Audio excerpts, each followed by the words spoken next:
Why do we exist? This is a simple question without a definite answer. But why do we actually exist? Not in a celestial way, but in a practical sense that takes a look at how we actually spend our daily lives. What is the purpose behind our existence? I believe that the human existence can be mapped into four particular movements, almost like a cycle that defines human life and provides an explanation on why we act and think the way we do. The four steps of the cycle are not knowing, wanting to know or have, trying to get, and finally getting it. The first step of this outline, not knowing, describes the unknown. It could be something as simple as the taste of a new food, which is something we have no knowledge of.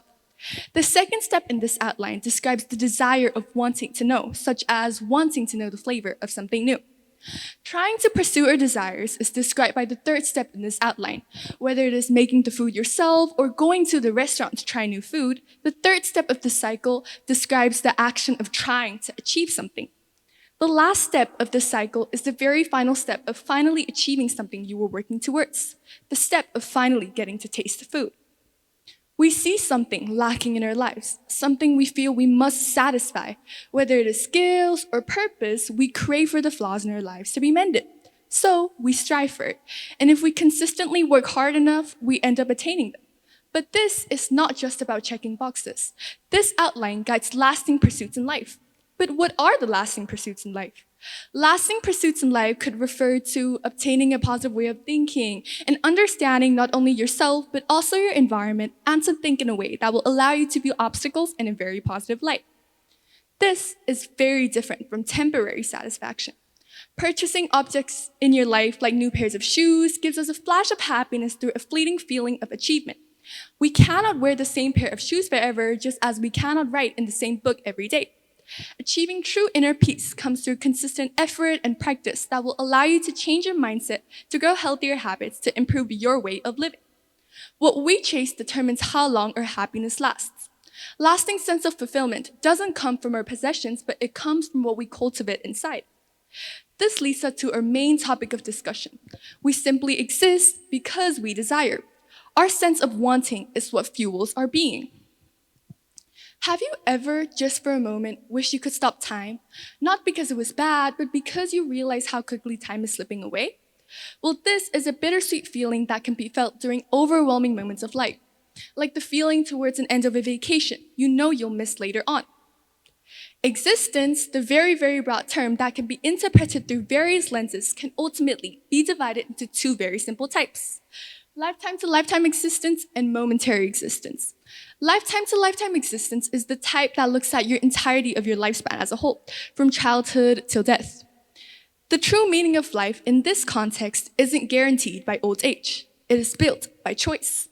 In contrast to this, momentary existence is the philosophical concept that all things, from physical objects to thoughts, are transient and they only exist for a brief moment before change occurs. The essence of being can be found through the entirety of your lifespan as a whole, rather than only in a short, enjoyable moment. The true meaning of life is gradually built up from each and every decision you make. And you can make the entirety of your lifespan meaningful through continuous contribution to society and by having solid goals to work towards. The goals don't have to be as simple as getting good grades or getting to go on a vacation. It can be goals that really allow you to feel truly and fully content within yourself. So, what is fueling this cycle? The answer to this is fairly simple: sensory human cravings. The cravings are as simple as the desire for a good night's sleep, a good meal, or to listen to your favorite song on a long car ride. But this can also extend beyond just simple cravings.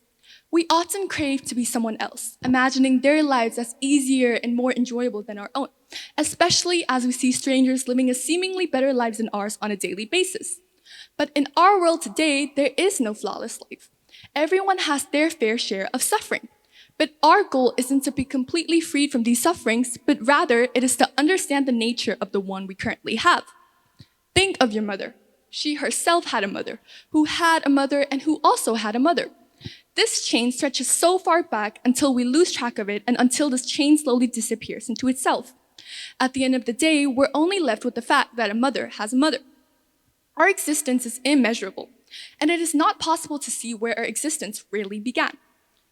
This shows that our desire to know why we exist might not even mean anything if we do not implement positive habits into our lives, as we will be left with the same answer every single time.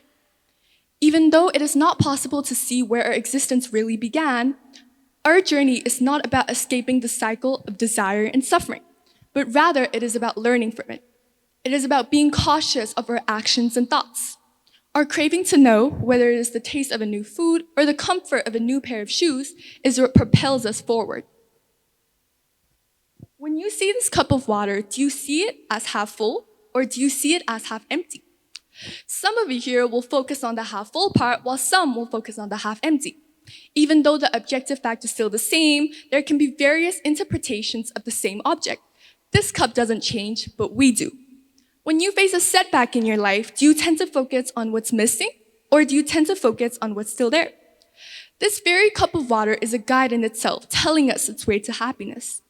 Picking out the smallest positive things in your life, no matter how small, can gradually transform the way you think. Surely, we cannot put a complete end to suffering, but we can surely live with a small amount of them. Your perspective on life has a significant impact on how well you can live it. The quality of life ultimately depends on how you view it. As humans, it is innate for the focus of our lives to be ourselves. But when we view everything through the lenses of I and me, we shrink our world. You are adding unnecessary conflict and loneliness into your life by fostering this self-centered mindset and being unaware of the people around you. Sufferings and desires have constantly been mentioned. But what can we actually do to lessen these sufferings that are inevitable to us humans? The answer is one very simple word: consistency. Consistently striving to achieve something and putting in consistent streaks of effort is the key to lessen your sufferings and to find success. People that truly found success didn't come up with their theories or end up with their final outcome overnight. They kept wondering, testing, understanding, and observing to finally come up with their final outcome and find success, while unconsciously following the 4-step outline of not knowing, wanting to know or have, trying to get, and finally getting it. A few great examples of consistency helping find success include Stephen King, who is an author with multiple well-renowned novels that has a consistent daily writing routine of physically showing up at his desk and putting in the work. He did not know whether or not his books were going to be a success, so he wondered and he tried to achieve it by putting in the effort and finally succeeded in the end. Another great example of consistency helping find success would be Gregor Mendel, who has the title as the father of inheritance. And that title is a direct result of his consistent effort as he tested nearly 30,000 pea plants, which took him 7 consecutive years to master. As part of human existence, it is also the constant craving for improvement. Whether you got a good grade on a test or your business made the most sales today, we want to continue striving to maintain that grade or to achieve greater improvements. Mendel did not have an idea of how inheritance truly worked.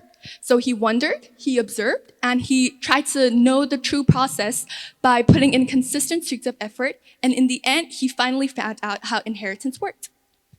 We understand the cycle, we see the 2 types of existence, and we know that desire drives us. So, why are we all here? We're here because we don't know and we want to. We're here to gain, not just objects, but understanding. Yes, our existence is momentary, but it is also lifelong, built choice by choice. We cannot put a complete end to our sufferings, surely, but we can live with a small amount of them. Now that a cycle has been provided, the question has been changed to, what will you consistently do to find lasting pursuits now that you know?